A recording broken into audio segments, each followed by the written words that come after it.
Hello, welcome back to Learn Oikonomia. Again, we are here to discuss certain expected questions for UGC NET examination. Today, we will discuss 15 important questions or 15 expected questions for UGC NET.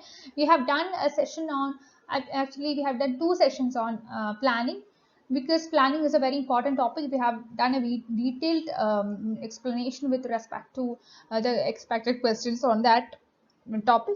Now, in this video, what we have done is that we have taken up the area of poverty and unemployment, and in that area we are going to discuss some important questions. Okay, first question: discuss unemployment generally means what? Whether it is a large number of people remain unemployed, or it is alternate employment not available, or is it marginal productivity of labor becoming zero, or is it the productivity of workers becoming low?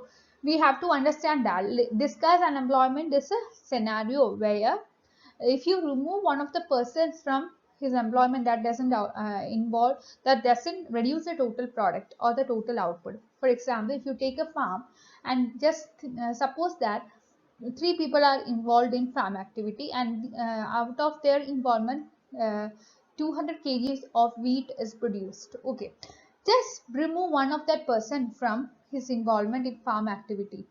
So still, if the farmer is producing 200 kgs of wheat, then the removed person is supposed to be unemployed, in the sense that he is disguisedly unemployed. Okay, so this is disguised unemployment means here the marginal productivity of a person is zero. I mean, the marginal productivity of person who is disguisedly unemployed is zero. So the right answer is option D. The right sentence is sentence 3. The marginal productivity of labor is zero. He's not making any kind of additional contribution to the output. That's it. So the second question, to obtain full benefits of demographic dividend, what should India do?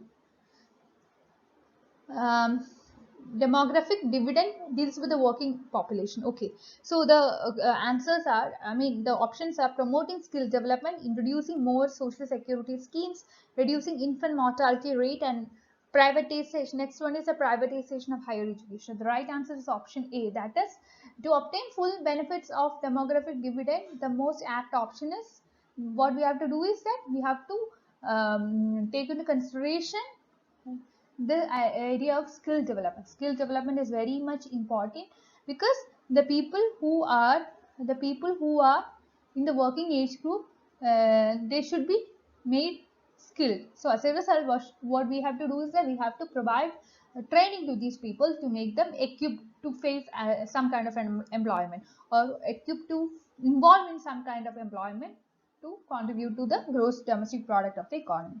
That's it. Next question.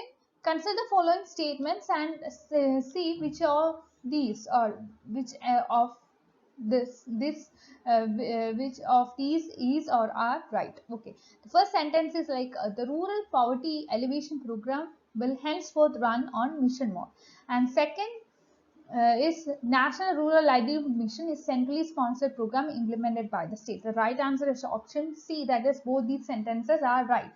So before going further, let me tell you one thing, that you have to be very much clear about the recently announced programs and policies of the government, the objectives of the programs, the motive of the programs, then what to say, the fund allocation to the programs, and the main arena in which the program is focusing upon. All these things should be understood very well before going to the examination, because chances are very high for you to have questions from these kinds of things, whether the program is poverty alleviation related, or whether the program is related to health aspect, or whether the program is related to education, or whether the program is related to farm bill, etc. You have to be very much clear about all these things. With that, we are moving on to the next question. Again, a question on discuss unemployment. The question is like this: discuss unemployment in India exists in transport sector, agriculture sector, banking sector, service sector. So we have understood what discuss unemployment is, right? So this unemployment is basically found in the agriculture sector. Okay, that means that even if you remove a person from his involvement in agriculture sector, that doesn't that doesn't affect the total product or the total output produced in the agriculture sector. So the right answer is option B, agriculture sector. Next, the BPL formula was suggested for the evaluation of poverty in the chairmanship of dash. We know that we have a poverty line, and above that line, the people who fall above that line is known as APL, or the ones who belong to the above poverty line category, and ones who are below the cutoff is found to be BPL. I mean the ones who belong to the below poverty line category. So this kind of arrangement, or this kind of looking into the poverty kind of situation and this kind of classifying people is very famous. We have to see who was the one who suggested this kind of a formula. Options are Suresh Tendulkar, Govindacharya, Rangarajan and Kaushik. So here the right answer is option A, that is Tendulkar. You might have heard about Tendulkar committee and all. It is a committee which focuses on what is known as poverty. Why the committee is known as Tendulkar committee is because the committee was chaired by a person known as Tendulkar, Suresh Tendulkar. Okay, so he had made many contributions to the arena of poverty and estimation of people below poverty. And as I have told, there was a committee known as Tendulkar Committee, which was formed in 2009 with Tendulkar as the chairman, and he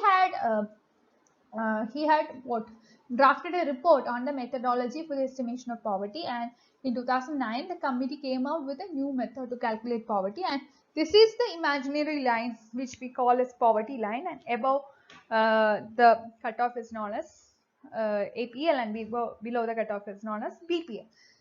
So we are going to the next question with that.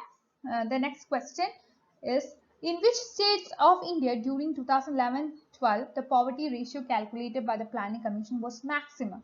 See the key point. It is asked maximum. It is not minimum. It is maximum. Okay. So options are Bihar, Odisha, Jharkhand, and Chhattisgarh. You have to understand that the right option is option B, that is Chhattisgarh, because here the ratio was high at 39.93%, and this is followed by Jharkhand. Okay, the first position was it was for Chhattisgarh, then followed by Jharkhand. The percent of Jharkhand was 36.96%, and then this was followed by Manipur, then follows Arunachal Pradesh, then Bihar. So the minimum poverty ratio by that time was 5.09%. The national average was 21.92%. Before understanding all these kinds of things, let's understand what poverty ratio is. So this is actually a ratio which looks into the number of people whose income falls below poverty line, taken as half the median household income of total population. Okay, so this is something which deals with the income of the people. With that, we move on to the next question. According to the data studied by the Planning Commission 2011-12, how much population in India falls under poverty line? So be very attentive with respect to the year given here. It is 2011-12, and it is asked about the Planning Commission. As we have already seen, Planning Commission is something which we do not have in existence today, and this is something which is replaced by what is known as Niti Aayog.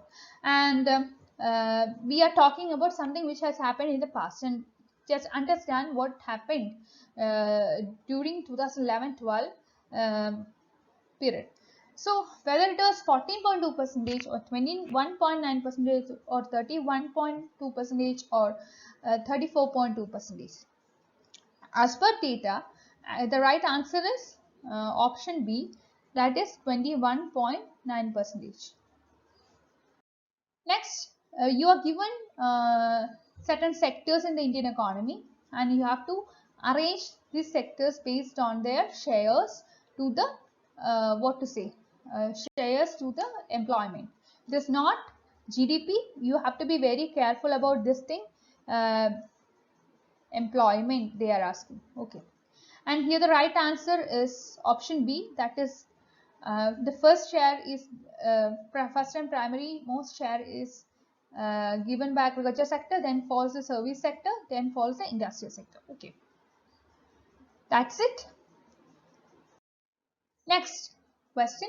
Which one of the following laws or curves stated that the lower the unemployment in the economy, the higher rate would be inflation? So you are given 4 options: Gini's curve, Bedroom's law, Gibrat's law, Phillips curve.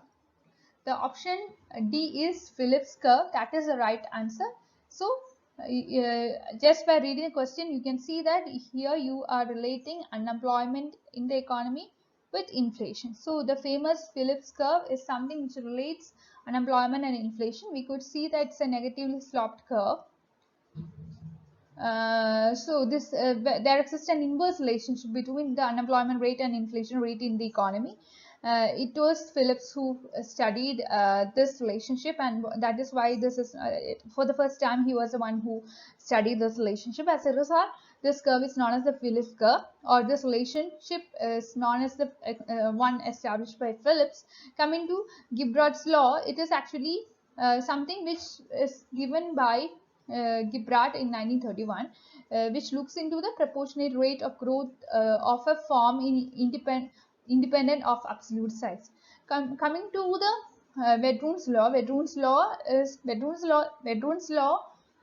if you look into that, you will see that Bedroom's law is a rule which states that in the long run productivity generally grows proportionally to the square root of output. Just forget about these two things. Just for your awareness, I have told about this. You have to be very much you should have a good clarity of what is known as the Phillips curve, because you can expect many questions in the arena of Phillips curve, not only with respect to Indian economy but also in the arena of macroeconomics. You can expect a lot of questions from Phillips curve, like theoretical formulations regarding Phillips curve, the original Phillips curve, the Phillips curve in the short run, Phillips curve in the long run. All these kinds of things can be asked for your exam. So when I say Phillips curve, when I discuss a question on Phillips curve, that doesn't mean that it falls under the arena of Indian economy. Since we have discussed this thing under Indian economy, that doesn't mean that this is something which have relationship with Indian economy alone. Phillips curve is a very important topic in the macroeconomics topic as well. So be very careful with respect to Phillips curve. You can definitely expect a question on Phillips curve, since it is sharing its roots in both macroeconomics as well as in the case of Indian economy. Okay. With that, we move on to the next question. Which one of the following curves is a graphical representation of relationship between unemployment and job vacancy rate? We know that anyway this is not Phillips curve. Phillips curve is something which relates unemployment and inflation, so it is not Phillips curve. Then you have certain other curves and options like Laffer's curve. Then you have what is known as Friedman's curve. Then you have Beveridge curve. The right answer is option C, Beveridge curve, which is a UV curve. Okay, this is a graphical representation of the relationship between unemployment and job vacancy. That means what job vacancy means? The number of jobs which are left unfilled jobs. Okay, and you measure vacancies on the vertical axis and unemployment on the horizontal axis. Coming to the Friedman's curve, this is a graph which it is traditionally used to define a normal length and a pace of labor. So Beveridge curve is very much important. Looks into unemployment rate and job vacancy. Okay. Next, if the actual unemployment rate is below the natural unemployment rate, it would be what? And here, let me tell you that this is something which is covered in Phillips curve only. So here are looking into the actual rate of unemployment and the natural rate of unemployment. Okay. Here the right answer is option A. The rate of inflation would increase. That's what happens. Next, which one of the following statements is or are true with respect to Phillips curve? A question again on Phillips curve. That means that the topic of Phillips curve is very much important. You can expect different types of questions from Phillips curve. That's why I have taken these repeatedly asked questions from several examinations. So the sentences are like, it shows the trade off between unemployment and inflation. We know that that's right. Then it shows, the second sentence is downward sloping curve of Phillips curve is generally held to be valid only in the short run. Then in the long run, Phillips curve is usually thought to be horizontal at a non-accelerating rate of inflation. The right answer is option C. That is, here we know that the downward sloping Phillips curve is something which we could see in the short run, and it is by criticizing the short run Phillips curve that other data came, and Phillips curve was many economists have tried to see whether there is an existence of Phillips curve in the long run, and could see that it is not valid in the long run. In the long run, the shape of the Phillips curve would be changing. So as a result, the sentence 1 and sentence 2 are right. So the right option is option C. In the long run, the shape of the Phillips curve is vertical. Okay, it is at the natural rate of unemployment, it becomes vertical. Next question. Poverty level in India is established on the basis of dash: per capita income, household average income, household consumer expenditure, slum population. So this can be a very tricky question. You might be confused about the per capita income and household income, etc., or household expenditure. We have talked about Tendulkar committee, how it has established a line known as the poverty line, and how it has classified the people based on poverty line. Here the right option is option C, that is household consumer expenditure. Tendulkar has adopted a cost of living on the basis of identifying poverty. He accepted the panel under leadership of Aravind Panagaria, which was constituted by the government in September 2016. The panel suggested the government to constitute another panel to define poverty, and as a result, they have defined poverty on the basis of household consumer expenditure. Next concept. The concept of vicious circle of poverty is related to dash: Karl Marx, Adam Smith, none of the above. The right answer is option B, that is Marx.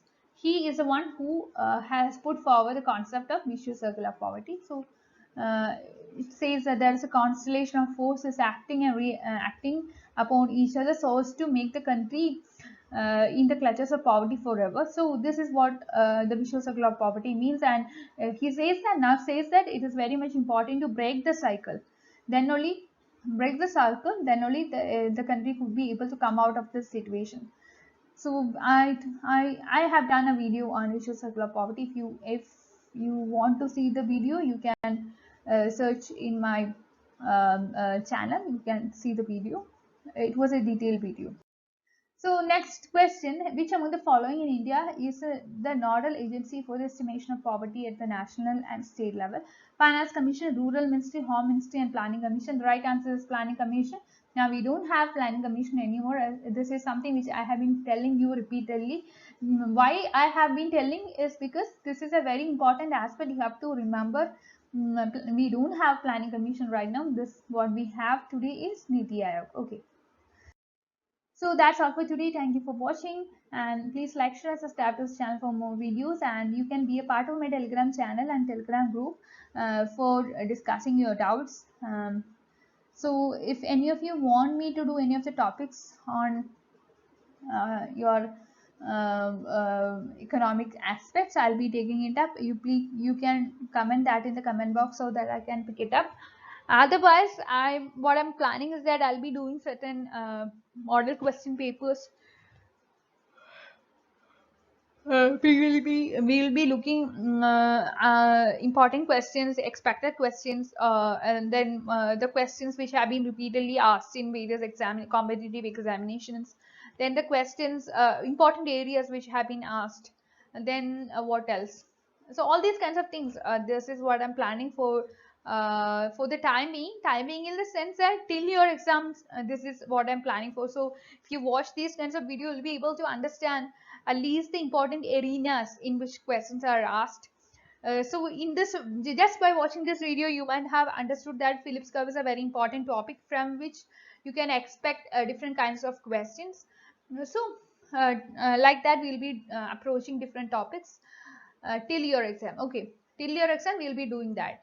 And if any of you want me to do any of a particular topic, you can make comment in the comment box. I'll be taking it up anyway, and in between we'll be doing videos on those topics as well. So with that we end today. Thank you for watching.